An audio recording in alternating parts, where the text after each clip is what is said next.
कीर्तन में भाग लेने के लिए अभी हम लोग मंगलाचरण करते हैं। ओम ज्ञानति मेरा अंदर से ज्ञानांजन शलाकया चक्षुरुन्मीलितं येन तस्मै श्री गुरुवे नमः। श्री चैतन्य मनोभीष्टं स्थापितं येन भूतले स्वयं रूप कदा मह्यं ददाति स्वपदान्तिकं।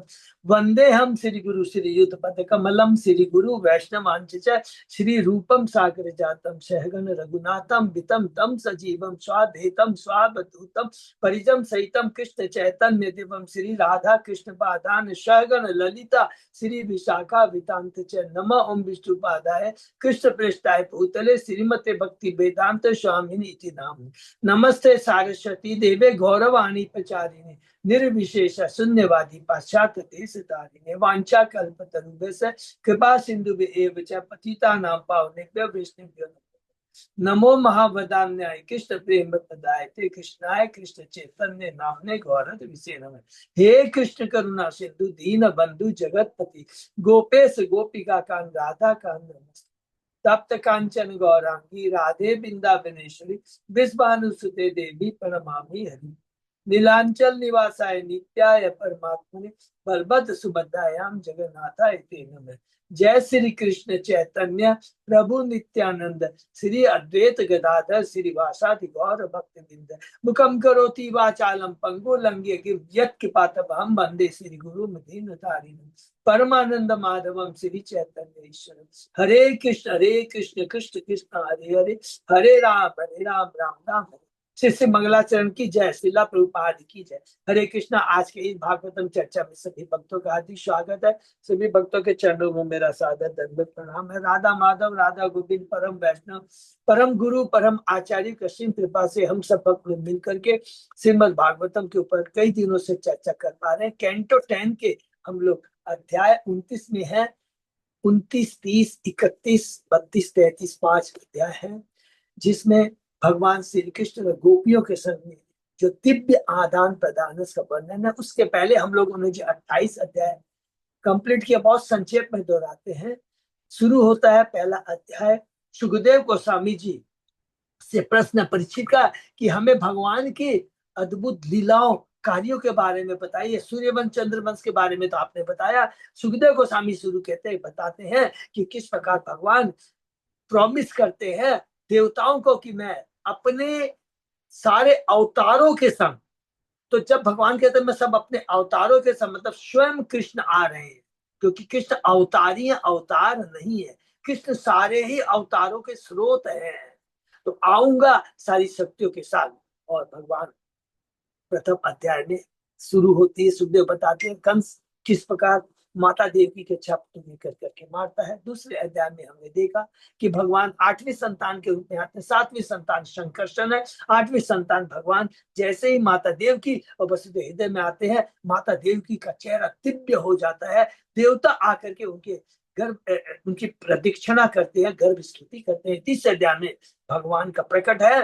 भगवान को किस प्रकार वासुदेव उन्हें गोकुल लेके चले जाते हैं। चौथे अध्याय में कंस को जब पता लगता है, हमने देखा कि उसको मारने वाला जन्म ले चुका है। 10 दिन में जितने बच्चे होते हैं उनको मारना शुरू कर देता है। उनके सलाहकार ऐसी सलाह देते हैं, कुबुद्धि वाले जो है। इसलिए संग बहुत इंपॉर्टेंट है। कुभक्तों का संग, कुबुद्धि वालों का संग नहीं करना चाहिए, हमारी बुद्धि बिजली कर देंगे। जिस प्रकार की कंस के जो सलाहकार उसे गलत सलाह दे रहे हैं और ब्राह्मण संस्कृति को नष्ट करने के लिए ब्राह्मणों साधुओं पर अत्याचार करना शुरू कर देते हैं। 5वें अध्याय में नंद महाराज का नंदोत्सव है और नंद महाराज का मथुरा जाकर करके वसुदेव जी से मिलना। 6ठे अध्याय से भगवान की लीला शुरू होती है। पुतनावध 7वें अध्याय में हमने पढ़ा सक्टासुर तृणावर्त का वध। 8वें अध्याय में भगवान का नामकरण होता है। कौन करते हैं? गर्ग मुनि करते हैं। भेज देते कौन है? वसुदेव जी भेजते हैं। और भक्ति बच्चन लीला भी होती है। 9वें अध्याय में दामोदर लीला। 10वें अध्याय के अंदर में हम लोगों ने पढ़ा यमला अर्जुन का भगवान कैसे उद्धार करते हैं। 11वें अध्याय के अंदर में देखा कि भगवान गोकुल से चले आते हैं वृंदावन और वहां पर भगवान ने वत्सासुर और बकासुर का उद्धार किया। 12वें अध्याय में अगासुर का उद्धार किया। 13वें अध्याय में हमने पढ़ा ब्रह्म विमोहन लीला और इसके माध्यम से भगवान ने वृंदावन की जो गोपियां हैं, गोप हैं, गाय हैं, उनकी जो इच्छा थी कि कृष्ण मेरा पुत्र बने, कृष्ण हमारा पति बने, गाय कहती है कृष्ण मेरा बछड़ा बने। तो ये बहुत सुंदर। और उसके बाद हमने देखा कि ब्रह्मा जी 14वें अध्याय में जो स्तुति करते हैं भगवान की, बहुत ही दिव्य स्तुति है। और 15 अध्याय में देखकर धेनुकासुर का वध है कौन करते हैं? बलराम जी करते हैं। 16वें अध्याय में कालिया नाग पर भगवान कृपा करते हैं, और कालिया नाग की पत्नियों की स्तुति बहुत जबरदस्त है ही वो। और 17वें अध्याय में ये कालिया किस प्रकार रमणक द्वीप को छोड़ करके यमुना नदी में आया था और भगवान उसको कैसे वापस भेजते हैं इसका वर्णन हुआ है। और 18वें अध्याय में फिर प्रलंबासुर का, जो कि बलराम जी उसका कृपा करते हैं। 19वें अध्याय में भगवान क्या करते हैं? नावादल दावा नल को पी लेते हैं। 20वें अध्याय में सुखदेव गोस्वामी जी बसंत ऋतु और शरद ऋतु का बहुत सुंदर वर्णन करते हैं। उसमें बहुत सुंदर सुंदर चीजें हम लोगों ने पढ़ा है। 21वें अध्याय में गोपियां वेणुदूत की प्रशंसा करती है, सराहना करती है और कहती है कि ये वेणुदूत है, किस प्रकार वहां के पक्षियों को, नदियों को, पहाड़ों को, ग्वाल बालों को और विशेषकर गोवर्धन पर्वत की महिमा के बारे में बताते हैं। 22वें अध्याय में हमने अविवाहित गोपियों का भगवान का चीरहरण की भगवान को किस प्रकार वो पूर्ण समर्पित है इसका हमने वर्णन किया। 23वें अध्याय के अंदर में ब्राह्मण पत्नियों को भगवान का आशीर्वाद, ब्राह्मणों को भगवान की पत्नियों के चलते भगवान का आशीर्वाद मिलता है। 14वीं 24 25 26 27 4 अध्याय में हमें गोवर्धन लीला के बारे में पूरा भगवान 14वें 24 अध्याय में कहते हैं नहीं, भगवान की पूजा होनी चाहिए, देवताओं की नहीं। देवताओं को तो अपना कर्तव्य है जो भगवान ने उनको दिया है, अलग अलग देवताओं को अलग अलग कर्तव्य दिया है, ये भगवान यहाँ पर प्रस्तुत करते हैं। और उसके बाद में भगवान क्या करते हैं? गोवर्धन को धारण करते हैं। और इस लीला के माध्यम से भगवान सारे जो वृंदावन के वासी कहते थे अरे हमें कृष्ण कई दिनों से दिखाई नहीं पड़ते, सुबह चले जाते हैं शाम को आते हैं, भगवान अंतर्यामी है, एक एक की इच्छाओं को पूरा करते हैं। 7 दिन 7 रात तक भगवान अपनी छुटकी गली में गोवर्धन पर्वत को उठाए रखते हैं। हरि बोल। 26 अध्याय में चर्चा करते हैं नंद बाबा से, सीनियर गो अरे भाई ये लड़का क्या है, ये तो अद्भुत लड़का है। गोवर्धन पर्वत को उठाया, उसके पहले पुतना को मारा, फिर सटकासुर को मारा, फिर तृणावर्त को मारा, उसके वृत्तासुर को मारा, फिर बकासुर को मारा, फिर अगासुर का वध हुआ, फिर रंबासुर का वध हुआ, अलग अलग बहुत सुंदर कहते हैं। तब नंद बाबा बताते हैं कि कैसे एक बार गर्ग मुनि उनके यहाँ आए थे और उन्होंने कहा था कि अरे तुम्हारा ये पुत्र साधारण नहीं है, ये स्वयं कौन है? नारायण है। और 27 अध्याय में हमने देखा इंद्र और माता सूर्य की भगवान के चरणों में स्तुति, और किस प्रकार वो दोनों मिलकर करके भगवान का अभिषेक करते हैं। और भगवान को क्या नाम देते हैं इसको भूलिएगा नहीं, गोविंद नाम देते हैं लोग, यही से भगवान का नाम गोविंद पड़ा। और 28वें अध्याय में हमने एक छोटी सी लीला पढ़ी है जिसके माध्यम से हमने देखा कि भगवान ने वरुण देवता के ऊपर कैसे कृपा करते हैं, लीला करते हैं। वरुण भगवान ये जो उनके जो सेवक होते हैं नंद बाबा को लेके चले जाते हैं, भगवान जाकर के उसे छुड़ाते हैं और वहां पर वरुण देव बहुत खुश हो जाते हैं, भगवान को देखा उनका ग्लोरीफाई करते हैं। और जब नंद बाबा देखते हैं अरे कृष्ण इतना महान है और सब गोपों को बताते हैं, और तब भगवान, सब लोग सोचे अच्छा मुझे भी कृष्ण भगवान अपना गोलोक दिखाए, तो भगवान केवल वैकुंठ लोक नहीं दिखाते वृंदावन वासियों को, सबसे उच्चतम लोक है कृष्ण लोक दिखाते हैं। हरि बोल। 29वें अध्याय से हम लोगों ने जो कल का चर्चा शुरू की थी राजनीति के लिए कृष्ण तथा गोपियों का मिलन, इस अध्याय में सबसे इंपॉर्टेंट चीज जो स्टार्टिंग किया उसको लोग याद करते हैं।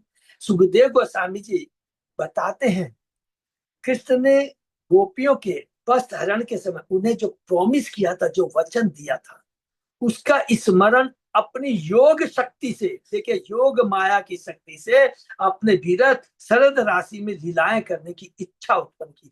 बिना भगवान की योग माया की शक्ति के बिना भगवान लीला नहीं कर सकते, वो भी वृंदावन की गोपियों के संग जो परम भक्त है, और वे अपनी दिव्य मधुर बांसुरी बजाने लगते हैं। और जैसे ही भगवान बंसी की दिव्य वाणी शुरू करते हैं तो गोपियों में क्या परिवर्तन आता है। लिखा है, भगवान के बांसुरी की दिव्य ध्वनि को सुनकर गोपियां एक दूसरी सखी को बिना बताए इतनी तेजी से आगे बढ़ रही थी, उनके कान की बालियां हिल डुल रही थी।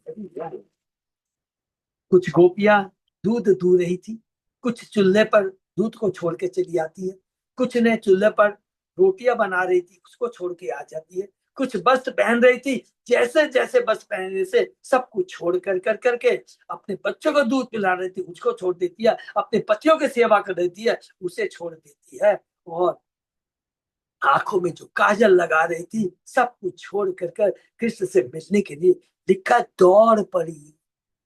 कुछ गोपियां अपने घरों के बाहर न निकल पाई, अतः वे अपनी आंखें बंद किए शुद्ध प्रेम में श्री कृष्ण का ध्यान करते हुए घर पर ही ठहरी रही। तो इस जो कि गोपियों के बारे में बताया है, प्रभुपाद जी तात्पर्य बहुत अच्छी बात कहते हैं।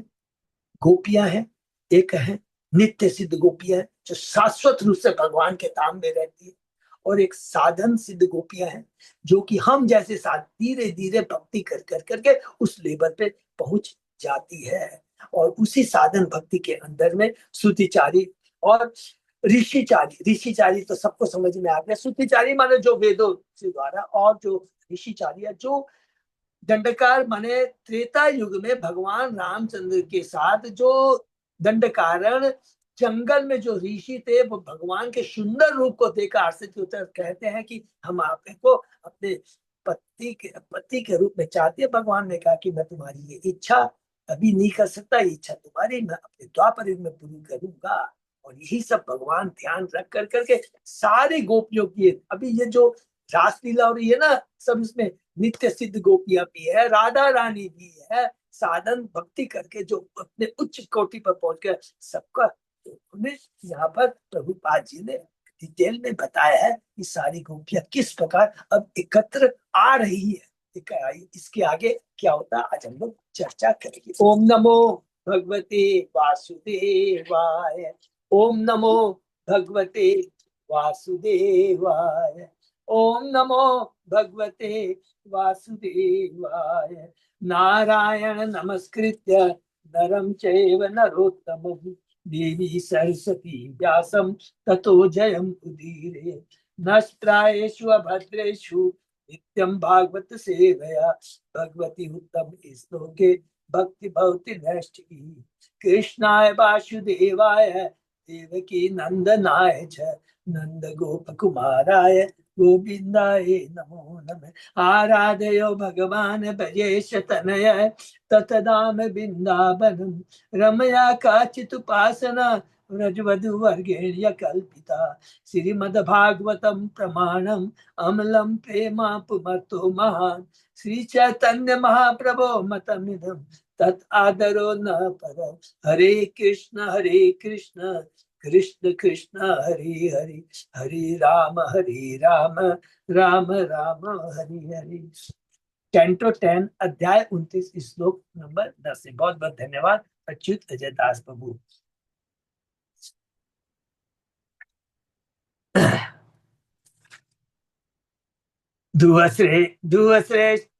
दुसह प्रेष्ट प्रीवीर तीव्रताप दुत अशुभा ध्यान प्राप्त अच्युता अश्लेष निर्वृत्याचन मंगला। तमो एव परमात्मानं जार बुद्ध्या अपि संगता।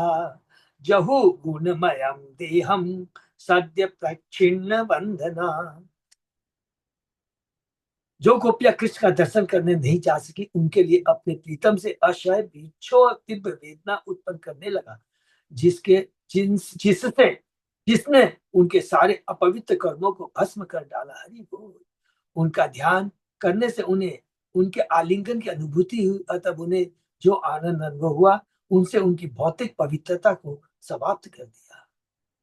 यद्यपि भगवान कृष्ण परमात्मा है किंतु इन युवतियों ने उन्हें अपना प्रेमी ही समझा और उसी घनिष्ठ रस में उनका संसर्ग प्राप्त किया। इससे उनके कर्म बंधन नष्ट हो गए, सारी भौतिक चेष्टाएं जो थी और उन्होंने अपने स्थूल भौतिक शरीरों को त्याग दिया। ये बहुत इंपॉर्टेंट चीज है कि जब भगवान की दिव्य भक्ति में चले जाते हैं, दिव्य स्तर में चले जाते हैं, तो कभी भी ये बहुत पवित्र है।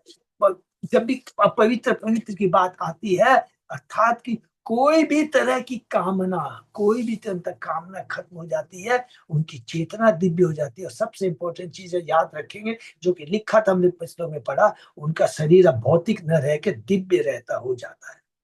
उस दिव्य शरीर, दिव्य भगवान, दिव्य भगवान की भक्ति, योग माया का सपोर्ट, योग माया माने आध्यात्मिक शक्ति का सपोर्ट में हम सोच सकते हैं कि भौतिकता का लेस मात्र भी कैसे रह सकता है। काम की भावना ही नहीं है, शुद्ध प्रेम का ये आदान प्रदान हो रहा है। ये बहुत इंपॉर्टेंट जिस चीज को समझना है। तो भौतिक शरीर को त्याग का मतलब क्या होगा? उन्होंने आध्यात्मिक शरीर का। श्री विश्वनाथ चतुर्थी ठाकुर ने इस श्लोक की टीका इस प्रकार की है। यहाँ पर सुखदेव गोस्वामी विचित्र ढंग से बोलते हैं। वे गोपियों द्वारा प्राप्त किए गए आंतरिक उद्देश्य को एक बाह्य विचार के रूप में प्रस्तुत करते हैं और इस तरह असली स्वभाव को बाहरी लोगों से गोपनीय बनाए रखते हैं। किंतु उसी के साथ ही वे गुह्य भक्तों को, जो कि आध्यात्मिक भक्ति के वैज्ञानिक परिणामों में दक्ष हैं, जैसे कि बड़े बड़े आचार्य श्रीधर स्वामी, विश्वनाथ चक्रवर्ती, प्रभुपाद, ये सब बड़े परम भक्त आचार्य हैं, सठ गोस्वामी, जितना भी नाम ले लीजिए,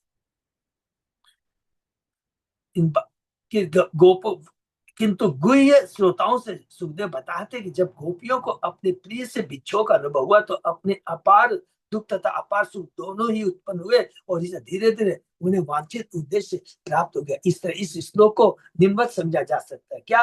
अपने प्रिय के असीम वियोग के कारण गोपियों को भीषण पीड़ा हुई, जिससे सारी अशुभ वस्तुएं लड़खड़ाने लगी। दूसरे शब्दों में, सामान्य लोग गोपियों द्वारा अपने प्रिय के वियोग में अपार पीड़ा होने के विषय में सुनते हैं तो वे हजारों अशुभ वस्तुओं को त्याग देते हैं, जैसे करोड़ों ब्राह्मणों के भीतर दैत्य अग्नि जैसी भयावह वस्तुएं या शिव जी द्वारा पिया हुआ घर।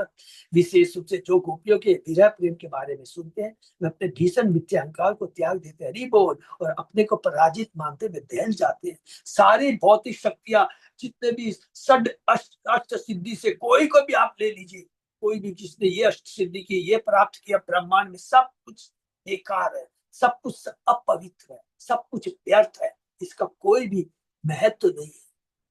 और अपने को प्रजाति मानते दहल जाते। जब गोपियों ने भगवान अच्युत का ध्यान किया तो प्रकट होकर उनके समक्ष आए और गोपियां उनके शरीर का आलिंगन करके अत्यंत आनंदित, क्योंकि उनका शरीर गोपियों के प्रति दिव्य प्रेम से पूर्ण था। गोपियों ने भी इस प्रेम के अनुरूप अपने अपने शारीरिक लक्षण और पहचान के भाव प्रकट करते हुए परम प्रसन्नता का अनुभव किया। इस प्रसन्नता के आगे उनका समस्त भौतिक या आध्यात्मिक स्वभाव तुच्छ प्रतीत हो रहा था। बात यह है कि जब अन्य लोग यह देखते हैं कि जब कृष्ण गोपियों के समझ प्रकट हुए तो उनका आलिंगन करके कितनी सुखी हुई है, तो ये लोग यह अनुभव करते हैं कि तथाकथित हजारों सुख वस्तुएं इसकी तुलना में नगण्य। यहाँ तक कि करोड़ों ब्रह्मांडों में प्राप्त इंद्रिय सुख तब ब्रह्मांड भी नगण्य लगता है। जहाँ भगवान का आलिंगन है, भगवान का पूर्ण, भगवान की चेतना में पूर्ण रूप से वो लोग मग्न है।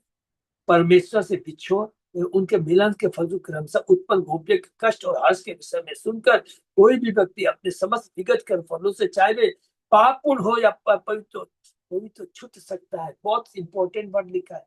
यदि रियल में अगर हम ये पढ़ते हुए जो आ रहे हैं, भगवान और भगवान के शुद्ध भक्त गोपियों के इस दिव्य प्रेम और आदान प्रदान के बारे में सोचता है और उस दृष्टि को रखकर सोचता है कि कितने दिव्य हैं वो लोग, तो सारे कलमश अर्थात हमारी जो कलुषित चेतना है, गलत सोचने की चेतना है, सब कुछ खत्म हो जाती है, पवित्र हो जाता है। हाँ, वैष्णवजन ऐसा नहीं सोचते कि किसी के पाप में या पुण्य कर्म केवल उनका भोग करने से ही नष्ट हो सकते, क्योंकि न तो परमेश्वर के बिछो नहीं उनकी प्रत्यक्ष संगति ही कर्म की श्रेणी में आती। कर्म फलों का इस तरह का निवारण तो भजन अवस्था में उन लोगों के साथ होता है जो अनंत निवृत्ति पद को प्राप्त हो चुके। हरि बोल। इस पर गोपियों ने परमात्मा या प्रेम के परम लक्ष्य कृष्ण को अपना जार पति मान दिया। यद्यपि ऐसा भाव सामान्य रीति से निंदनीय है, किंतु ये दिव्य स्तर पर इसको याद रखना है और बार बार याद करेंगे कि यदि ये चीज समझ में आ जाएंगे, सब कुछ कृष्ण का भुक्तारम यक तपसाम सर्वलोक महेश्वरम, एकमात्र जो कुछ भी चीज है वो कृष्ण की संपत्ति है। तो कृष्ण अपनी संपत्ति को किसी रूप में भी भोग सकते हैं, लेकिन उनका जो भोगना होता है बड़ा दिव्य होता है, कोई भौतिक स्तर पर नहीं होता है। इस चीज को हमें मान देना चाहिए। गोपिया कृष्ण के प्रति रुक्मणी तथा अन्य रानी अच्छा अधिक अनुरक्त, जो उन्हें पूर्ण सम्मान पूर्वक अपना पति मानती थी। ये वर्ड नहीं तो लिखे नहीं होते प्रभुपाद जी। पूर्ण सम्मान पूर्वक अपना पति मानती थी। भगवान को अपना जार पति मानना असली पति मानने की तुलना में श्रेष्ठ है। यह इस बात से सिद्ध हो जाता है कि निर्बंध शुद्ध प्रेम गृहस्थ प्रेम से बढ़कर है। श्री उद्धव के वचनों में इस भाव का समर्थन होता है। यह धुरस्तज्यम स्वजनम आर्य पथम च हित्वा, ब्रज की इन महिलाओं ने अपने परिवार तथा अपने उन्नत धर्म का भी परित्याग कर दिया, जिसका परित्याग कर पाना दुष्कर होता है। कैसे कर पाई, यदि कोई भी पूछ सकते हैं। भगवान जानते हैं वो इतनी समर्पित है, उन्होंने अपनी योग माया, अपनी आध्यात्मिक शक्ति का प्रदर्शन किया है। लिखा भी हम लोग ने पीछे पढ़ा था कि भगवान की आध्यात्मिक शक्ति थी। इस धरा पर अपनी लीलाओं में कृष्ण प्राय नगण्य वस्तु को अत्युच्च बना देते हैं। जैसा कि भीष्म ने कहा कि अर्जुन के सारथी के रूप में कृष्ण की लीला उन लीलाओं से भी अधिक महान है जिनमें वे राजाओं के भी राजा की तरह कार्य करते थे। विजय रथ कुटुंब आत पुत्रे, धृत है रश्मिनी तच्चिक क्षणीय। मैं अर्जुन के सारथी का ध्यान करता हूँ, जो अपने दाएं हाथ में चाबुक और बाएं हाथ में लगाम दिए हैं, और जो अर्जुन के साथ रथ की सभी प्रकार से रक्षा करने के लिए कैंटो 1 के 9वें अध्याय में भीष्म देव की हम लोगों ने पढ़ा है। बहुत सुंदर। तत्व छीये छन्नीय, यहाँ पर अच्युत भगवान किसी भी अवस्था में रहे, भगवान अपने भक्त के लिए किसी भी रूप में आ सकते हैं। दास के रूप में, सारथी के रूप में, मत्स्य अवतार में, वामन अवतार में, बराह अवतार में, कश्यप अवतार में, किसी में भी आ सकते हैं। उद्देश्य यही रहता है कि अपने भक्तों को किस प्रकार कृपा करे, आनंद प्रदान करे, लेकिन उनकी जो पोजीशन है कभी नीचे नहीं आते, इसलिए उनको अच्युत कहा गया है। इस तरह हम देखते हैं कि सामान्य निष्कृष्ट माधुर्य रस सामान्य उच्चतर शांत रस से श्रेष्ठ बन जाता है। इसी तरह जार पति से प्रेम भाव वैद्य दंपति के प्रेम विनिमय से श्रेष्ठ बन जाता है। गुंजा की मैंने सबको समझ है। विप्लम्ब असंभोग, हाँ, विप्लम्ब और भगवान के जैसे स्वक्रिया और प्रक्रिया सब पढ़ा था ना। स्वक्रिया प्रक्रिया मीन्स, स्वक्रिया मीन्स अपने पति से, और प्रक्रिया मीन्स दूसरे पति की। लेकिन ये भौतिक दृष्टि से वर्ड बोलते प्रक्रिया, लेकिन सब कुछ कृष्ण का है, सबकी कृष्ण की अंश है। इसको नहीं भूलना है। ये जब मन में आएगा तो हम प्रचार में बहुत अच्छे से जवाब दे पाएंगे सब। ये तो भगवान की लीला का भाव है। किंतु यह आपत्ति की जा सकती कि भगवान के लिए इस प्रकार उन स्त्रियों का केली करना उचित नहीं है जिनके शरीर का भोग अन्य पुरुषों द्वारा पहले से हो चुका।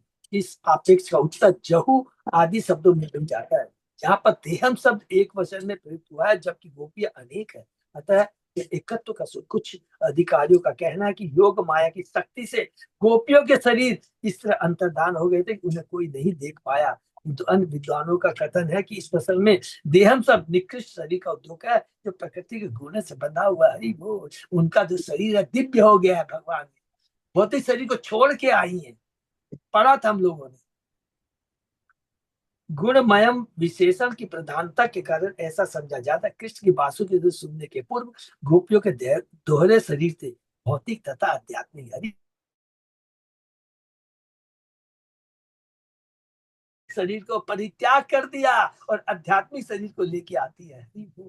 हम इसकी विवेचना जिन प्रकार से कर सकते हैं, जब भक्तगण किसी प्रामाणिक गुरु के आदेशानुसार, भक्ति के एक वर्ड है, जब भक्तगण किसी प्रामाणिक गुरु के आदेशानुसार भक्ति करना प्रारंभ करते हैं तो वे भगवान का श्रवण करने, उनकी महिमा का गायन करने, उसका स्मरण करने, उन्हें नमस्कार करने, उनके शरण में उपस्थित रहने आदि के तो अपने कानों तथा अन्य इंद्रियों को शुद्ध भक्ति में लगाते हैं। तो वो इंद्रिया जो है ना, जब हम ये कोई भी चीज याद रखेंगे, आज हम जो जो पढ़ रहे हैं, हम लोग ये जो कुछ भी पढ़ रहे हैं, जिस स्थान में पढ़ रहे हैं, ये कर रहे हैं, ये भौतिक नहीं रह गया है, ये सब आध्यात्मिक है। ये स्थान आध्यात्मिक है, हमारी चेतना आध्यात्मिक है, सब कुछ आध्यात्मिक है। बिना आध्यात्मिक भाव के बिना हम भगवान के नाम गुणगान का संकीर्तन का आनंद नहीं उठा सकते हैं। इस तरह भक्तगण भगवान के दिव्य गुणों को अपने इंद्रियों का लक्ष्य बना लेते हैं। जैसा ईश्वर भगवान ने कहा है, निर्गुणों मत अपाश्रय है। इस तरह भक्तों के शरीर प्रकृति के गुणों को लांग जाते हैं। इसको प्लीज समझ जाएंगे, जब भी भक्तों के शरीर है भौतिक प्रकृति के गुणों को लांग जाते हैं, तीन गुणों को ऊपर लांग जाता है, उस समय जो चेतना होती है ना, आप विश्वास कीजिएगा पूरी कृष्णमय होती है। नहीं तो खाली प्रकृति के गुणों को, खाली ये नहीं है रजोगुण और तमोगुण, क्योंकि भक्ति तीन गुणों से ऊपर है। तो भक्ति तीन गुणों से ऊपर कब बोलेंगे? जो चीज भौतिक चीजों से ऊपर, जो चीज आध्यात्मिक होती है, वो सच में तीन गुणों से ऊपर होती है। आध्यात्मिक चेतना, आत्मा, शरीर, आध्यात्मिक स्थान, कुछ भी होता है वो तीन गुणों से ऊपर होता है। फिर भी कभी कभी भक्त सांसारिक ध्वनियों को अपने इंद्रिय विषय मान सकते हैं, और यही भौतिक है। इस तरह भक्त के शरीर के दो पक्ष होते हैं, दिव्य तथा भौतिक। भौतिक शरीर हम कहते हैं धारण करते हैं, समझ में आ गया क्या? नहीं, हम भौतिक शरीर धारण करें क्योंकि भौतिक जगत में है, तीन गुणों से बंधे हुए। लेकिन जब भगवान की भक्ति करते हैं, पूरे पूर्ण रूप से अपने शरीर को, अपनी चेतना, आत्मा, मन, बुद्धि को भगवान में लग जाते हैं, तो प्लीज वो सच पूछा जाए तो या आचार्य कहते हैं वो आध्यात्मिक होता है। सब कुछ आध्यात्मिक है। इसलिए हम लोग भौतिक आध्यात्मिक दोनों शरीर, भक्ति के अपने स्तर के अनुसार ही किसी के शरीर के दिव्य पक्ष प्रधान बनते हैं। भक्ति के अपने स्तर के अनुसार ही हमारी भक्ति का लेवल कैसा है। हम केवल भौतिक लेवल में खाली दिखावटी कर रहे हैं, भक्ति दिखाने के लिए, तो कोई आध्यात्मिक वो नहीं है, केवल भौतिक लेवल। लेकिन जब भक्ति धीरे धीरे, हमारे आचार्य गुरु आचार्यों के शरीर को हम लोग भौतिक नहीं कहना चाहिए, बड़ा पाप लगेगा। तो किस लेवल पे है ये हमारे ऊपर निर्भर करता है। भक्ति के अपने स्तर के अनुसार ही किसी के शरीर के दिव्य पक्ष प्रधान बनते और भौतिक पक्ष घटते। हरि बोल। इस रूपांतर का वर्णन भागवत में निम्नलिखित श्लोक में हुआ है। 11 कैंटो में है। नव योगेंद्र हैं निम्मी महाराज है, बहुत सुंदर है। भक्ति परे भक्ति परेशानुभवो विरक्ति अन्यत्र चेष चिक्र एक काल है प्रपद्यमान से यथास्तन शिव तुष्टि पुष्टि क्षुद्ध पायो अनुघाषम। जिसने भगवान की शरण ले ली है, जिसके लिए भक्ति, भगवान का साक्षात अनुभव तथा अन्य बातों से विरक्ति, ये तीनों एक साथ घटित होते हैं। हरि बोल। जिसने भगवान की शरण लेती है, उसकी भक्ति, भगवान का साक्षात अनुभव और अन्य बातों से विरक्ति, माने और कोई भी ब्रह्म ज्योति में विलीन होना, स्वर्ग को जाना, कुछ भी चीजों से विरक्ति, ये तीनों एक साथ घटित होता है। यह वैसे ही है जैसे कि भोजन करते मनुष्य के हर कोर के साथ आनंद, पोषण तथा क्षुद्धा से निवृत्ति एक साथ और अधिकाधिक अनुभव होता है। जैसे बहुत भूखा आदमी है, तो भूखा आदमी से क्या क्या होता है? भूखा आदमी का पेट भरता है, उसको तुष्टि मिलती है, खाली पेट नहीं भरता, उसको तुष्टि मिलती है, प्रसन्नता आती है। तो वही चीज है, जब भक्ति करते हैं तो एक दिव्य आनंद का अनुभव होता है, भगवान का अनुभव होता है, भौतिक चीजों के प्रति विरक्ति हो जाती है। भक्ति वो शक्ति है। देखिए, हम भौतिक जगत में रहकर हम सोचेंगे कि मैं बहुत प्रिकॉशन कर सकता हूँ, मैं अपनी ये कर सकता हूँ, बहुत सारी सुविधाएं प्रदान करके अपने को कहते कि मैं सुरक्षा प्रदान कर सकता, अपनी रक्षा कर सकता हूँ, सब बेकार है। जितने भी प्रभुपाद जी ने एग्जाम्पल दिया है, हाईवे में हम जाते हैं तो भी सुरक्षा, केयरफुल रहने के बाद भी घटना घटने की सावधानी, आशंका बनी रहे। लेकिन जो भक्ति में है, अगर आंख मूंद कर भी हाईवे में चलेगा तो वो कभी भी गिरेगा नहीं। मैंने बोलने का मतलब ये भक्ति की शक्ति, आंख मूंद के भी अगर दौड़ेगा तो कभी गिरेगा नहीं। और भौतिक आंखें में हम कितनी भी प्रिकॉशन रखें, हमेशा गिरने का भय बना रहता है। जब मनुष्य को ईश्वर का स्वरूपता शुद्ध प्रेम प्राप्त हो जाता है तो शरीर के भौतिक अंश अदृश्य हो जाते हैं और शरीर पूरी तरह आध्यात्मिक बन जाता है। हरि बोल। तो भी नास्तिक मिथ्या गतों को विचलित न होने देने, तो भक्ति गुहिता की रक्षा करने भगवान अपनी माया के शरीर की मृत्यु करा देते हैं। इसका उदाहरण मौसम लीला के समय यादों का विलोप है, कि भगवान की सभी यादों को वो अलग लीला है, मौसम लीला की हम लोग 11 कैंटो के अंदर पढ़ेंगे। किंतु कभी कभी भक्तियों की श्रेष्ठता घोषित करने के लिए कृष्ण भक्त को सशरीर भगवत धाम जाने देते हैं, जैसा कि ध्रुव महाराज के साथ हुआ। उनके साक्ष्य भागवत से ही उदाहरण दिया जा सकता है। ये नेमे निर्जिता सौम्य गुना जीवेन चित्तजा भक्ति योगेन मनस्तिष्ठो मत अभावाय प्रपद्यते। जो जीव मन से प्रकट होने वाले प्रकृति गुणों पर विजय पा लेता है, वह भक्ति अपने आप को मुझे कृष्ण समर्पित कर सकता है और इस तरह मेरे शुद्ध प्रेम को प्राप्त कर सकता है। भगवान यहाँ यह बताते हैं, किसको बताते हैं? भगवान ये उद्धव को बताते हैं। कैंटो 11 के अंदर भगवान यह बताते हैं कि प्रकृति के गुणों से निर्मित होने वालों की पराजय तथा विनाश को भक्ति द्वारा ही संपन्न किया जा सकता है। भक्ति एकमात्र ही साधन है।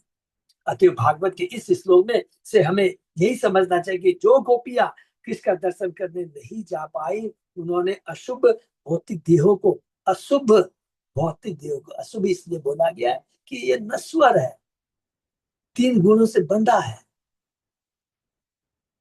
5 तत्वों से बना है, 5 स्थूल और 3 सूक्ष्म मन बुद्धि अहंकार से बना हुआ। इसलिए अशुभ भौतिक देहों को या तो छोड़ दिया या जला दिया और उनके शुभ आध्यात्मिक शरीर ध्यान में कृष्ण का आलिंगन करने के अनुभव किए गए आनंद के कारण विनष्ट होने की बजाय और भी प्रधान बनते गए। विनष्ट होने के बजाय वो दिव्य होते चले गए। इस तरह उनका बंधन पूरी तरह नष्ट हो गया।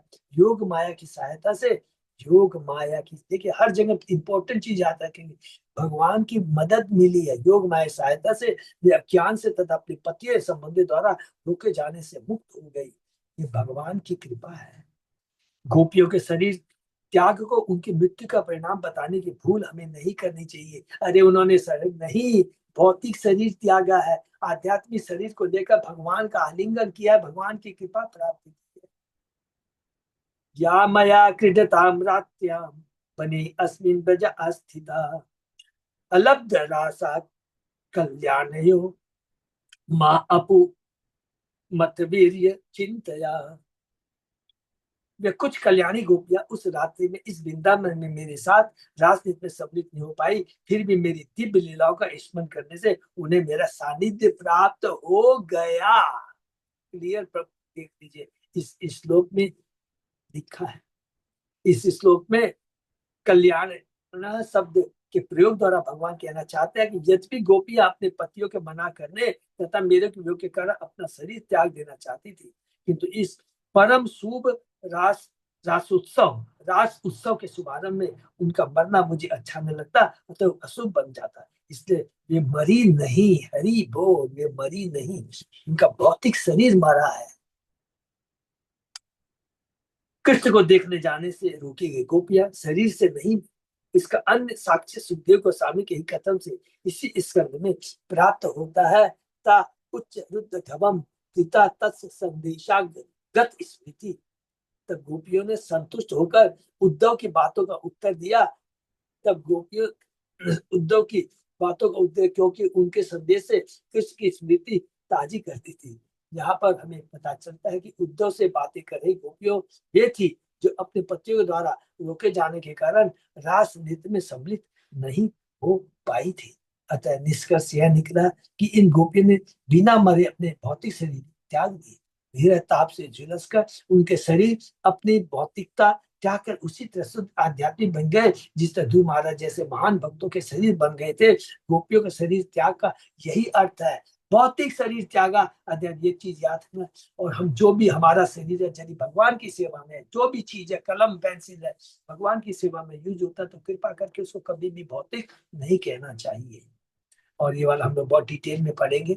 जब भगवान मथुरा आ जाते हैं तो उद्धव को जब भेजते हैं ना, वही 47 अध्याय में उसी का वर्णन है। हम लोग अभी बहुत जल्दी उसमें पहुंचने वाले हैं। भगवान बहुत जल्दी मथुरा जाने वाले हैं और उसके बाद में उद्धव को भेजेंगे गोपियों के पास। निम्नलिखित दृष्टांत से विभिन्न गोपियों की अवस्थाओं का दृश्य प्रकट हो जाता है। आम के वृक्ष में 7-8 पके फलों को देखकर हम यह पता लगा सकते कि वृक्ष के सारे फल पके हुए हैं। जैसे हम लोग भी बोलते हैं ना, चावल के एक दाना को देख के पता लगाते थे कि चावल पक गए, तब हम उन्हें तोड़कर घर ला सकते हैं। जहाँ कुछ समय के पश्चात सूर्य की किरणें अन्य साधनों से अधिक आकर्षक, सुगंधित तथा स्वादिष्ट बन जाते हैं, जिन्हें हम राजा को जिन्हें हम राजा को उन्हें खाकर आनंद लेने के लिए भेंट कर सकते हैं। जब राजा के भोजन का समय आता है तो कोई समझदार नौकर उनमें से खाने जो फलों को चुन कर ले जाता है। देखने से ही नौकर यह जान लेता है कि कौन सा फल बीच तक पका है लेकिन ऊपर कच्चा है, अतः अभी भी राजा के खाने योग्य नहीं। इन शेष फलों को पकाने की विशेष विधि से 2-3 दिनों में पकाया जा सकता है और तब वे भी राजा के खाने योग्य बन सकते हैं। इसी तरह मुनिचारी गोपियां जिन्होंने गोकुल में जन्म लिया था, किंतु उनमें से जिन्होंने अपने शरीर की भौतिकता को पूरी तरह से त्याग दिया था और जिन्होंने जीवन के प्रारंभ में पूर्णतः आध्यात्मिक शरीर प्राप्त कर लिए थे, वे किसी अन्य व्यक्ति द्वारा अस्पृश्य बनी रही। ये बहुत इंपॉर्टेंट लोगों ने भी पढ़ा था। शादियां हुई हैं अपने पतियों के द्वारा भगवान की आध्यात्मिक योग माया की शक्ति से, वो अनटच्ड रही, अस्पृश्य बनी रही। अतः जब वे कृष्ण से मिलने गई तो योग माया ने उन्हें नित्य सिद्ध और अन्य उच्च गोपियों के साथ जाने की अनुमति दे दी। तो भगवान के पास जाने के लिए क्या योग्यता की दरकार है। अन्य मुनिचारी गोपियां तब भी अपने भाई भौतिक से संबंध बनाए रही, किंतु श्री कृष्ण के विरह ताप से चुप होने उन्होंने भी अपने भौतिक शरीर त्याग दिए और पुण्य आध्यात्मिक सिद्ध धारण कर दिए, जो अन्य पुरुषों के संपर्क के कभी प्रकार से मल से शुद्ध थे। तो वो जो चीज वाले समझ में आ गया सबको कि जो गोपियां थी, ठीक है भौतिक शरीर था, उन्होंने बच्चे पैदा किए थे, सब कुछ था, लेकिन भगवान की विरह लीला में वो नहीं जा पाई। लेकिन उसके बाद उनका जो भौतिक शरीर की दिव्य कृष्ण के प्रति जो प्रेम भाव है, वो सब कुछ खत्म हो जाता है। दिव्य शरीर प्रदान करती है, प्राप्त करती है और भगवान का संग प्राप्त करते हैं। रासनीति की रात में योग माया ने इनमें से कुछ गोपियों को उन गोपियों के पीछे भेजा जो पहले जा चुकी थी। जिन गोपियों में थोड़ा भी कलुष बच्चा देखा, उन्हें योग माया ने तब तक रोके रखा जब तक कि वे विरह के ताप से शुद्ध नहीं हो गई, और तब उन्हें किसी अन्य रात्रि में भेजा। अरे वो कितना सुंदर, इतना सुंदर प्रभु पाए।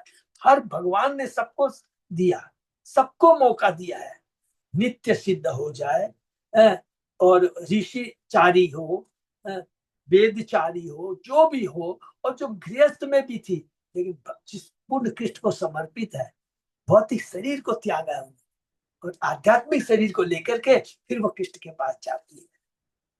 कृष्ण के साथ रास नृत्य तथा अन्य लीलाओं का आनंद लूटने के बाद मुनिचारी गोपियां रात के बीतने में अपने अपने घरों को लौट आए। इसी तरह सिद्ध नित्य सिद्ध अन्य उच्च गोपियों ने किया, किंतु अब योग माया ने इन मुनिचारी गोपियों को उनके पति और भौतिक संयोग से रोका। दूसरे शब्दों में ये गोपियां पति, संतान आदि किसी प्रकार की स्वार्थ आसक्ति से रहित हो गई। चूंकि ये गोपियां कृष्ण प्रेम के सागर में पूर्णतः निमग्न थी, अतः उनके स्तनों का दूध सूख गया, जिससे अपने बच्चों को दूध नहीं पिला सकती थी और अपने परिवार वालों को ऐसी प्रतीत होती थी जैसे उन पर कोई भूत सवार हो। निष्कर्ष के रूप में कहा जा सकता है कि जो गोपियां पहले भौतिकता से ग्रस्त थी, उनका रास में भाग लेना अनुचित नहीं प्रतीत होता है, लगता है। फिर भी कुछ विद्वानों की पुष्ट धारणा की जो गोपियां अपने घरों में रोक ली गई थी, उनके बच्चे नहीं थे, उनके अनुसार जहां भी अपत्य शब्द का आगे के श्लोकों में प्रयोग है, सब पत्नियों के बच्चों का, गोद लिए बच्चों या पति का सूचक है। तो अलग की संक्षेप में यह कह सकते हैं, जो भी गोपियां कृष्ण के प्रति नृत्य की, भगवान ने जो बंसी बजाई है, जो शुद्ध जिनका प्रेम है भगवान के प्रति, भगवान ने उनको पूरा का पूरा उनकी इच्छाओं को पूरा किया, और ये भगवान ने प्रॉमिस किया था और इसको पूरा कर रहे हैं। और इसको पूरा करने के लिए भगवान ने अपनी आध्यात्मिक योग माया का प्रयोग किया है। परीक्षित महाराज कह रहे हैं, श्री परीक्षित वाच कृष्णम विदु परम कांतम न तो ब्रह्मतया मुनि गुण प्रभाव परम उपरम ताशाम गुणधियाम कथम। श्री परीक्षित महाराज ने कहा, हे मुनि, गोपिया कृष्ण को केवल अपना प्रेमी मानती थी, परम ब्रह्म के रूप में नहीं मानती थी। मैंने कोई ऐश्वर्य भाव के बारे में, किसके ऐश्वर्य भाव से कोई आकर्षित नहीं थी, न जानती थी। तो फिर ये युवतियां जिनके मन प्रकृति के गुणों के लहरों में बह रहे थे, किस तरह वे अपने आप को भौतिक आसक्ति से छुड़ा पाए। हरि बोल। अब उसका उत्तर देंगे सुखदेव। राजा परिचित मुनियों तथा अन्य महापुरुषों की सभा में विराजमान थे और सुखदेव गोस्वामी वचनों को सुन रहे थे। श्री विश्वनाथ चट्टी के अनुसार जब सुखदेव गोस्वामी कृष्ण के प्रति गोपियों के माधुर्य प्रेम के विषय बोल रहे थे तो राजा वहां पर उपस्थित कतिपय भौतिकतावादी व्यक्तियों के मनोभाव को ताड़ गए। उन्होंने उनके मनो को आंदोलित करने वाले संशय का अनुमान लगाया। यद्यपि राजा सुखदेव के वचनों का तात्पर्य समझ रहे थे किंतु उन्होंने अपने को इस तरह प्रस्तुत किया मानो उनकी अपनी शंकाएं हो जिससे वे अन्यों की शंका को दूर कर सके, इसलिए उन्होंने यह प्रश्न पूछा। तो ये परीक्षित महाराज ने जो प्रश्न पूछा है याद करेंगे, हम थोड़ा बैक में चले जाते हैं। नेमी सरायण ने भगवान सॉरी सुखदेव गोस्वामी जी, नेमी सरायण में तो सुत गोस्वामी, तो भगवान सुखदेव गोस्वामी जब परीक्षित महाराज को ये कथा सुना रहे हैं उस समय सबको याद है कि जब परीक्षित महाराज सब कुछ छोड़ के आते हैं उस समय ऑलरेडी बहुत सारे ऋषि मुनि लोग सब अलग अलग लोगों से आ रखे, पहला ये चीज, और सब कोई शुद्ध भक्त नहीं थे, ये एकदम याद रखना इम्पोर्टेंट। तो सुखदेव गोस्वामी जी ने, इसलिए परीक्षित महाराज ने देखा ये जितने बैठे हैं ये शुद्ध भक्त नहीं, उनके मनोभाव को समझ जाते और उनके मनोभाव को उसको क्लियर करने के लिए परीक्षित महाराज सुखदेव गोस्वामी से गोपियों के इस दिव्य प्रेम के लक्षण के बारे में पूछते हैं और सुखदेव गोस्वामी जी उत्तर देते हैं।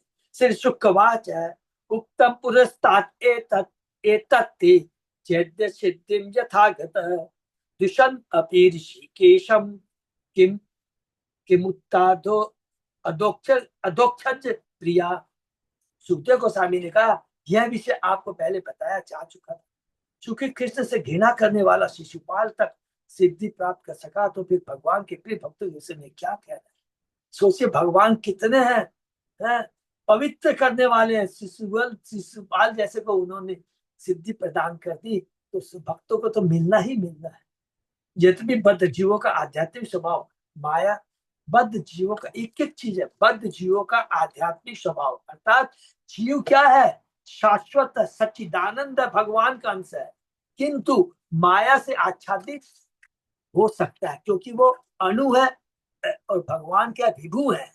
हम अणु है, हम लोग माया के द्वारा आच्छादित हो सकते हैं, भगवान विभु है, भगवान आच्छादित नहीं होते। किंतु भगवान कृष्ण का दिव्य स्वभाव सर्वशक्तिमान है जो किसी अन्य शक्ति द्वारा आच्छादित नहीं होता। क्योंकि क्यों नहीं होता है, क्योंकि वही तो शक्तिमान है, सभी शक्तियों के मालिक है। तो शक्तिमान को कैसे आच्छादित कर सकती है, ये एक दूसरा जवाब है। हम शक्ति हैं, भगवान की दूसरी शक्ति से आच्छादित हो जाते हैं, लेकिन भगवान तो शक्तिमान है तो कोई शक्ति उन्हें आच्छादित नहीं कर सकती। वस्तुतः अन्य सारी शक्तियां उन्हीं की शक्ति है और उनकी इच्छा अनुसार कार्य करती है। ब्रह्म संहिता में कहा गया सृष्टि स्थिति प्रलय साधन शक्ति एका छायेव यश भुवनानि विभर्ति दुर्गा रूपम अपि यस्य च चेष्टते सा। भौतिक जगतों का सृजन पालन और संहार करने वाली शक्तिशाली दुर्गा भी भगवान की शक्ति है। अर्थात ये भौतिक जगत की सृष्टि, भौतिक जगत का ये जो संचालन कौन करती है, बहिरंगा शक्ति दुर्गा देवी करती है। लेकिन दुर्गा देवी भी कौन है, बहिरंग शक्ति कौन है, वो भी भगवान की शक्ति है और वे उनकी इच्छा अनुसार उनके पीछे छाया की तरह डोलती है। क्योंकि भगवान का आध्यात्मिक पर इस बात पर निर्भर नहीं करता कि कोई उन्हें समझता है या नहीं। इसलिए कृष्ण के प्रति गोपियों का रागानुग प्रेम उनकी आध्यात्मिक सिद्धि की गारंटी प्रदान कर सका। महान मध्वाचार्य ने स्कंद पुराण से निम्नलिखित श्लोक उद्धृत किया है। कृष्ण काम तदा गोप्य त्यक्त्वा देहम दिवम गता सम्यक कृष्णम परम ब्रह्म ज्ञात्वा कालात् परम ययु। उस समय जिन गोपियों ने कृष्ण की इच्छा की उन्होंने अपने शरीर त्याग दिए और वे वैकुंठ चली गई। चूंकि वे कृष्ण को परम ब्रह्म के रूप में भली बात जानते अतः वे काल के प्रभाव को भी लांग गई। हरि बोल।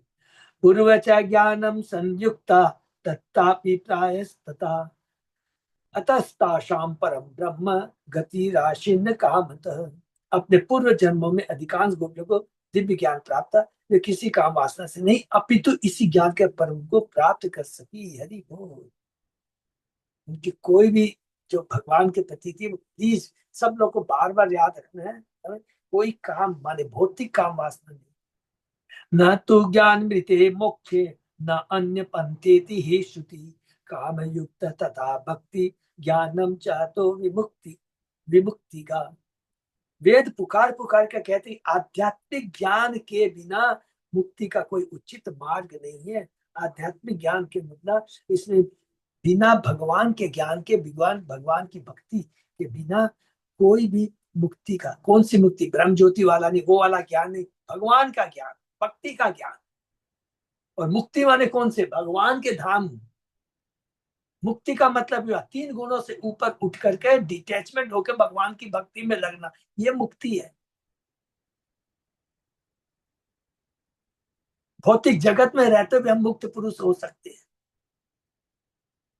भौतिक जगत में गुरु महाराज क्या मुक्त पुरुष है, प्रभुपाद जी जैसा मुक्त पुरुष है। भौतिक जगत में रहने का मतलब ये नहीं 3 गुणों से बंधे है, जिसकी चेतना 3 गुणों से ऊपर है, भगवान की भक्ति में लगी हुई है, भगवान को पूर्ण से समर्पित है, पूर्ण से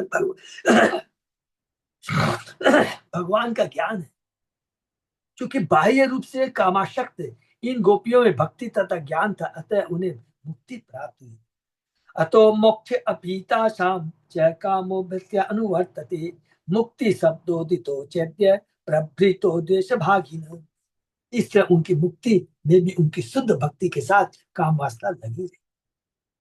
कुल मिलकर जिसे मुक्ति कहते हैं, ये शिशुपाल जैसे इस शालू व्यक्ति को भी प्राप्त हुई।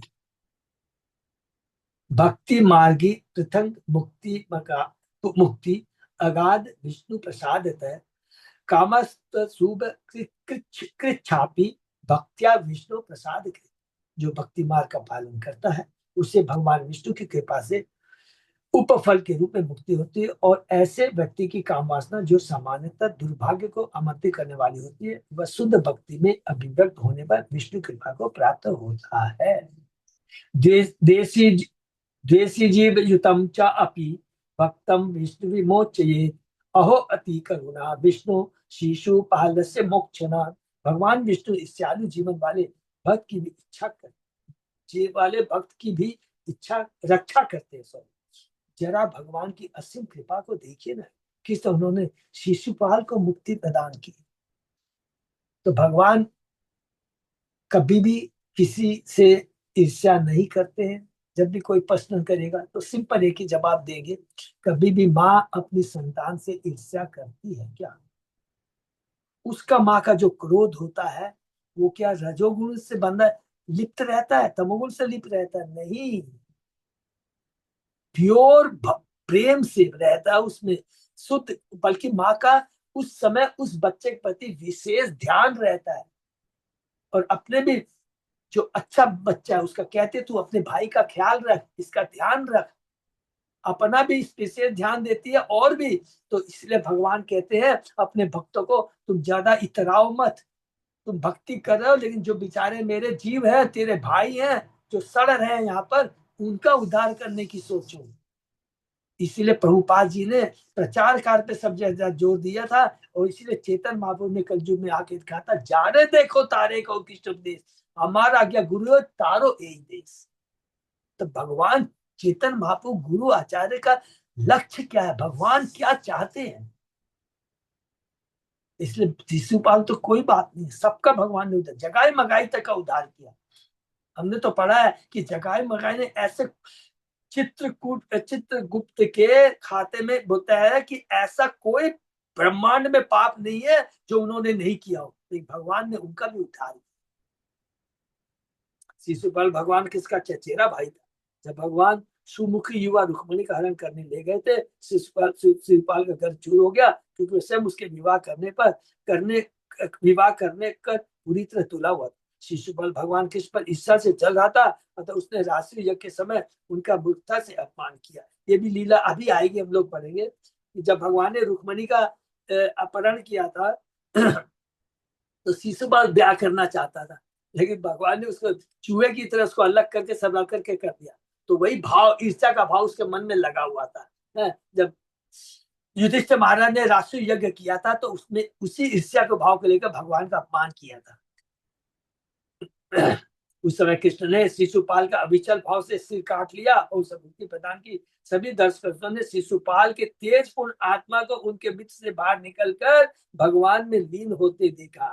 7वें स्कंद में बताया गया कि शिशुपाल बैकुंठ के द्वारपाल का अवतार था, जिसे पृथ्वी पर असुर रूप में जन्म लेने का शाप मिला था। चूंकि शिशुपाल जैसे व्यक्ति को भगवान द्वारा सारी स्थिति को ध्यान में रखते हुए मुक्ति मिल गई, तो फिर उन गोपियों के विषय में क्या कहा जा सकता है जो किसी को सर्वाधिक प्रेम करती थी। हरि बोल। ये जस्ट उल्लेख करके बता रहे हैं कि गोपियों का दिव्य प्रेम है। और ये तो हम लोगों ने पढ़ा ही है कि जय विजय के बारे में पढ़ा है कि सबसे पहले हिरण्यकशिपु, हिरण्याक्ष, रावण, कुंभकर्ण और शिशुपाल और दंतवत द्वापर युग।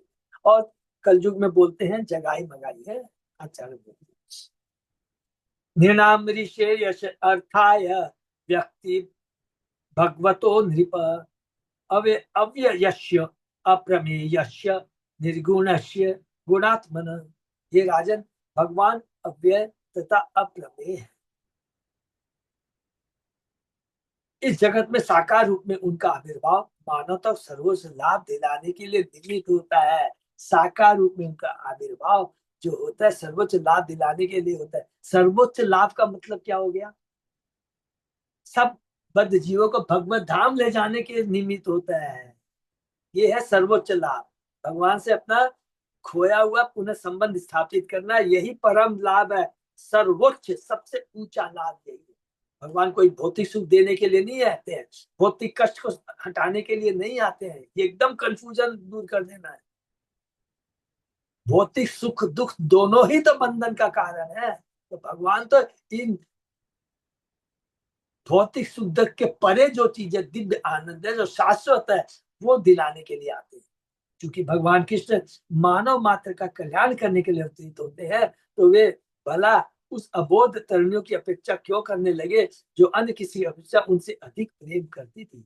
यदि भगवान अपने आप को अपने शुद्ध भक्तों को समर्पित कर देते हैं तो भी वे अव्यय निसंदेह, क्योंकि वे अप्रमेय अर्थात नापे झोंके नहीं जा सकते। वे निर्गुण अर्थात 3 गुणों से ऊपर है, थोड़ी गुण रहित है। अतः जो उनके घनिष्ठ सानिध्य में रहते हैं वे भी उसी आध्यात्मिक पद पर है। वे गुणात्मा अर्थात वे प्रकृति के 3 गुणों के नियंता है। गुणात्मा कंट्रोलर, इसलिए वे इन गुणों से मुक्त रहते हैं। दूसरे शब्द क्योंकि प्रकृति का उनकी शक्ति है, अतः वे उन पर अपना प्रभाव नहीं डाल पाते। संक्षेप में यहाँ पर यही चीज बोल दिया गया है कि भगवान ही सभी के मालिक हैं, इसलिए अतः वो सब चीज इनकी शक्तियां हैं। 3 गुण कुछ भी ले लीजिए, इसलिए गुण जो कि भगवान के अंदर है, भगवान की शक्ति है, कोई भी भगवान को नहीं बांध सकता। भगवान इन सबसे ऊपर है, निज अजन्मा है, निर्गुण है, मान इनके कोई भौतिक गुण नहीं रहते। अजन्मा है, उनका कोई भी भौतिक जन्म नहीं होता। कामम क्रोधम भयम स्नेहम ऐक्यम सोहिदम एव च नित्यम हरो विदधतो यान्ति तत्मयताम ही ते। जो व्यक्ति अपने काम क्रोध भय रक्षात्मक स्नेह निर्विशेष एकत्व का भाव या मित्रता का सुध भगवान में लगाते हैं, वो वे निश्चित रूप से उनके भावों में तल्लीन हो जाते हैं, अर्थात उनके भक्त बन जाते हैं। भगवान कृष्ण शुद्ध आध्यात्मिक पुरुष है, और जो लोग जिस जिस भांति उनसे अनुरक्त हो जाते हैं और उनमें लीन रहते हैं वे आध्यात्मिक पद तक उठ जाते हैं। भगवान के सानिध्य की यही परम प्रकृति है। और इस यही चीज में और ऐड कर लेंगे, भगवान के शुद्ध भक्तों के संग से भी यही होता है। क्या है? भक्त बन जाता है तो उसकी चेतना भौतिक चीजें सब कट जाती है, खत्म हो जाती है। इस श्लोक में सुखदेव गोस्वामी गोपियों के विषय में पूछे गए प्रश्न का उत्तर राजा परीक्षित को देते हैं। सुखदेव गोस्वामी भगवान की अत्यंत घनिष्ठ लीला रासलीला का वर्णन देखिए, सुखदेव गोस्वामी भगवान की अत्यंत घनिष्ठ लीला, दिव्य लीला, आध्यात्मिक लीला रास नृत्य का वर्णन कर चुके हैं।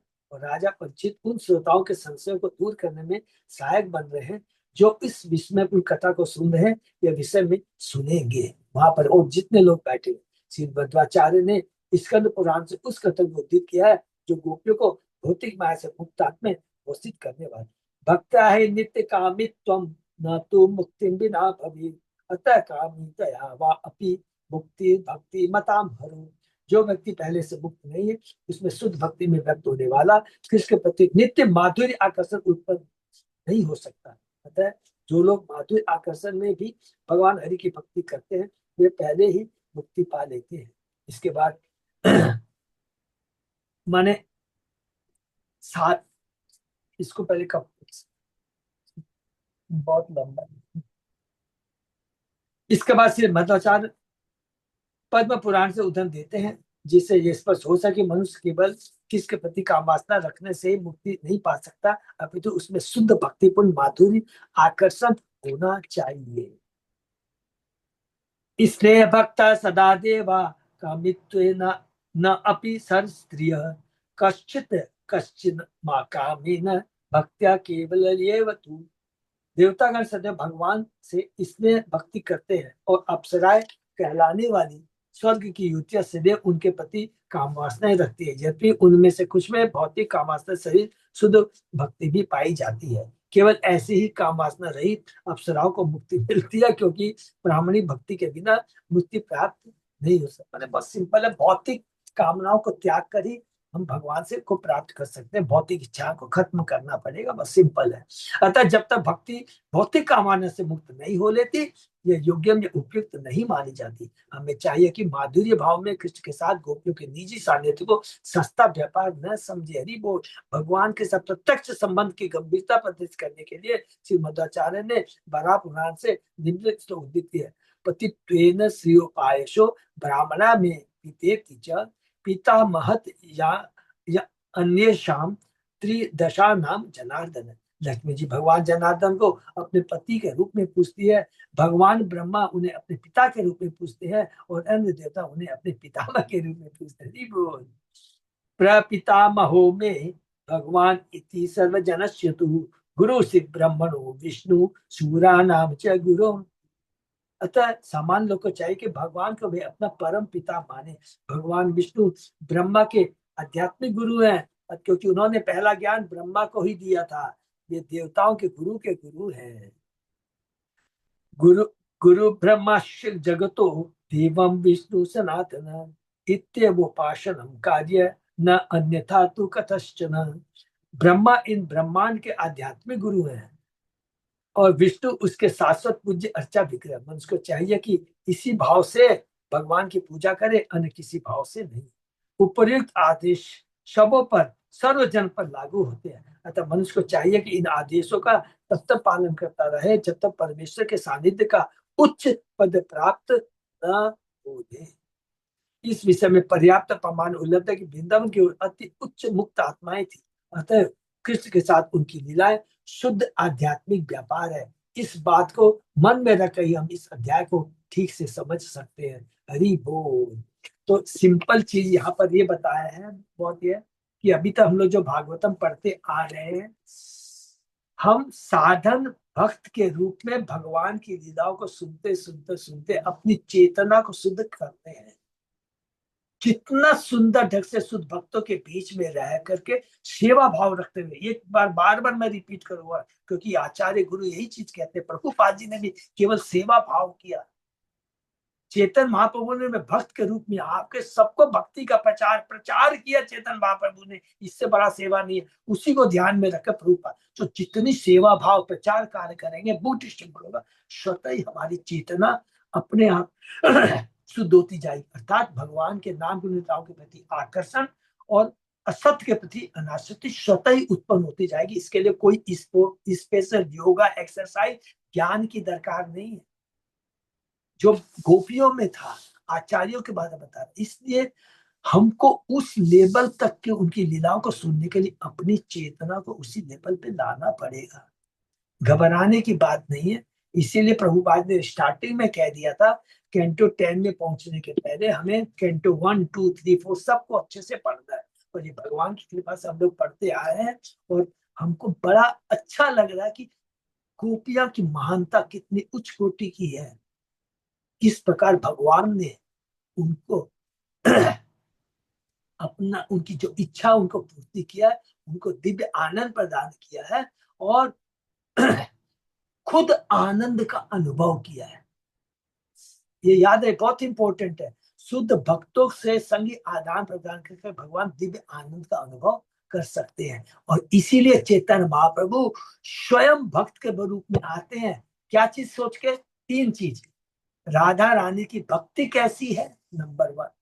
मेरे में ऐसा क्या है जिसके प्रति राधा रानी आकृष्ट होती है, नंबर 2। और तीसरा मोस्ट इंपोर्टेंट, सारे इंपोर्टेंट है, मेरी भक्ति करके राधा रानी को क्या आनंद मिलता है। तो ये चीज हमको गोपियों से मालूम पड़ेगा कि क्या आनंद मिलता है भक्ति करके, भगवान की भक्ति करके इन गोपियों को, राधा रानी को क्या आनंद मिलता है। वो दिव्य आनंद, कोई भौतिक आनंद। हरे कृष्ण। तो प्रभुपाद जी के देखे इतनी बड़ी कृपा है, पद्म पुराण से मध्वाचार्य से, वराह पुराण से, सब जगह अलग ला ला करके बता रहे हैं कि भाइयों, ये जो गोपियां है इनका जो प्रेम है दिव्य है, पूरी दिव्य स्तर पे वो है, वो भौतिक स्तर पे नहीं है।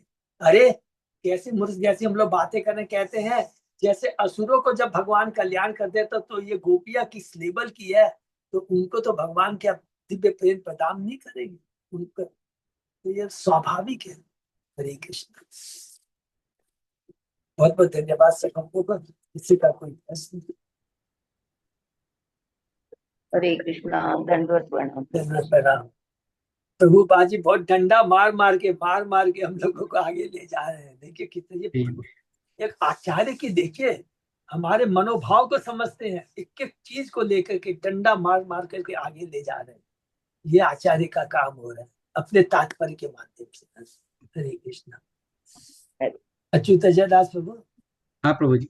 बस प्रभु, और कोई तो अनाउंसमेंट तो है ही नहीं, बस हम लोग लॉन्ग टूर की बस थोड़ा तैयारी की है, तैयारी करना। और बस उसके बाद तो हम लोग का जो बड़ा पर्व आने जा रहा है वो चतुर्मास के एंड में, अर्थात दामोदर लीला है, उसके लिए हमको तैयार करना है सबको। ठीक है, आते ही अभी से ही तैयारी करनी है सब, है?